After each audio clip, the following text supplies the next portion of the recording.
नमस्कार, आप सभी का स्वागत करते हैं अपने YouTube चैनल DN ऑफिशियल पर। साथियों, NIOS DLED शिक्षकों के लिए बहुत ही महत्वपूर्ण खबर है। खबर थोड़ा पुराना है, व्यस्तता के कारण वीडियो बनाने में थोड़ी लेट हुई, विलम्ब हुआ, इसके लिए आप सभी से क्षमा मांगते हैं। लेकिन लगातार आपके इस संघर्ष में हम भी आपके साथ हैं और अपनी आवाज़ उठाते रहे हैं।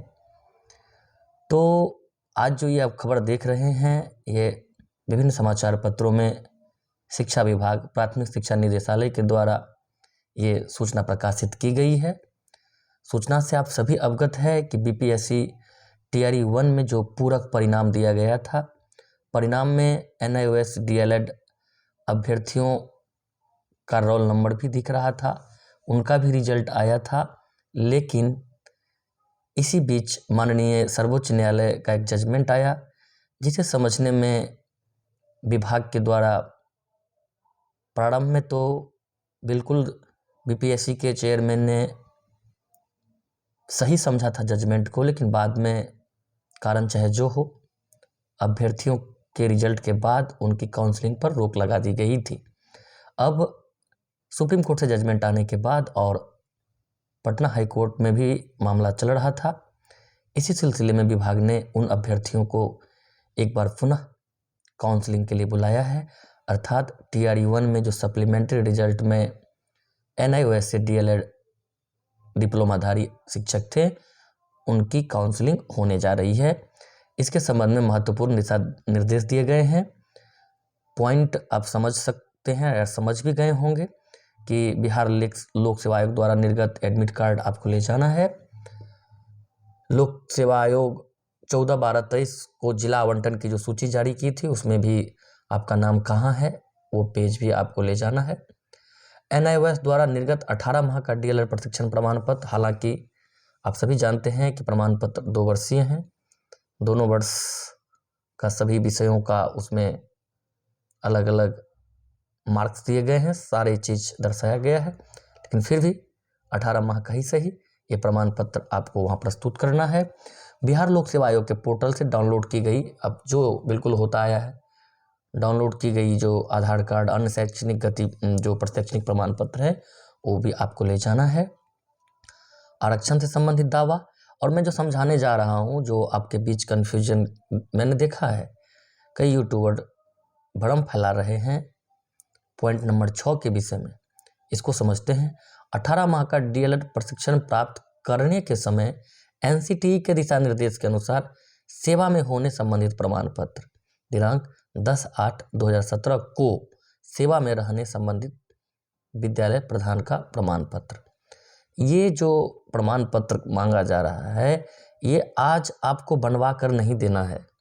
उस समय जिस समय आपकी प्रशिक्षण हुई, उसी समय ये डॉक्यूमेंट मांगा गया था, सभी शिक्षकों से मांगा गया था। जो लोग नहीं जमा किए थे, उसे उसी समय जो हम लोगों का अध्ययन केंद्र था, जो जहाँ पर हम लोगों की प्रशिक्षण होती थी, वहाँ पर इस डॉक्यूमेंट को मांगा गया था। अर्थात उस समय आप सेवा में थे, तो उसी समय का प्रमाण पत्र आपको देना है, अभी बनवा कर नहीं देना है। या किसी का खो गया है, नहीं बनवाए थे आप, वो अलग बात है, लेकिन आपको उस समय आप सेवा में थे।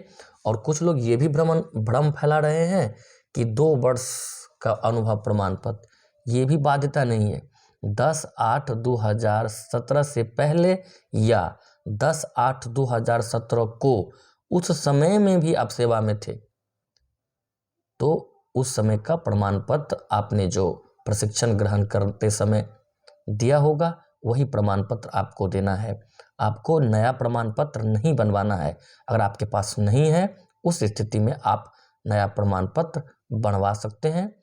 उस विद्यालय प्रधान से आप लिखवा कर ले सकते हैं कि इस समय से हम आपके विद्यालय में इस समय तक कार्यरत थे। अन्य कोई दस्तावेज जो आवश्यक हो, अर्थात इससे संबंधित और भी जो दस्तावेज हो। तो आशा करता हूं कि आप समझ गए होंगे पॉइंट नंबर 6 को। आपको नए डॉक्यूमेंट की आवश्यकता नहीं है। आपने जो प्रशिक्षण लिया है, उसी समय स्पष्ट लिखा है, प्रशिक्षण प्राप्त करने के समय NCTE के दिशा निर्देश के अनुसार सेवा में होने से संबंधित प्रमाण पत्र, तो उस समय तो निश्चित रूप से विद्यालय प्रधान के द्वारा दिया गया होगा। आपकी जो नियुक्ति हुई होगी तो ज्वाइनिंग लेटर होगा, या फिर अनुभव प्रमाण पत्र दिया होगा कि इस तिथि से इस तिथि तक वो हमारे इस तिथि से अद्यतन, क्योंकि उस समय आप कार्यरत ही थे तभी प्रशिक्षण ले रहे थे, इस तिथि से हमारे विद्यालय में ये कार्यरत हैं। तो यही डॉक्यूमेंट आपको ले जाना है, नए डॉक्यूमेंट की आवश्यकता नहीं है। बात करते हैं TRE2। TRE2 के विषय में आप देख रहे हैं बहुत सारे लोग बिल्कुल विभाग में जा रहे हैं, BPSC से भी मिल रहे हैं और बताया जा रहा है, जैसा कि आप सभी सुनते भी होंगे, कि बिल्कुल सकारात्मक दिशा में चीज़ें आगे बढ़ रही है और बहुत जल्दी BPSC TRE2 का जो भी कट ऑफ या उससे अधिक अंक पाए हुए अभ्यर्थी हैं उनका रिजल्ट प्रकाशित किया जाएगा, ऐसी पूरी संभावना है। तो जब रिजल्ट आएगा उसके बाद फिर काउंसलिंग की तिथि निर्धारित की जाएगी। आशा करते हैं आप सभी की नियुक्ति हो, आप सभी शिक्षक बने। थोड़ा विलंब से आपके बीच आए हैं इस खबर को लेकर के, इसके लिए क्षमा प्रार्थी भी हूँ। फिर मिलेंगे नई जानकारी के साथ। अगर आप पहली बार हमें देख रहे हैं, सुन रहे हैं, तो चैनल को सब्सक्राइब कर अपना सहयोग समर्थन अवश्य दें। एक बार पुनः आप सभी का बहुत बहुत धन्यवाद।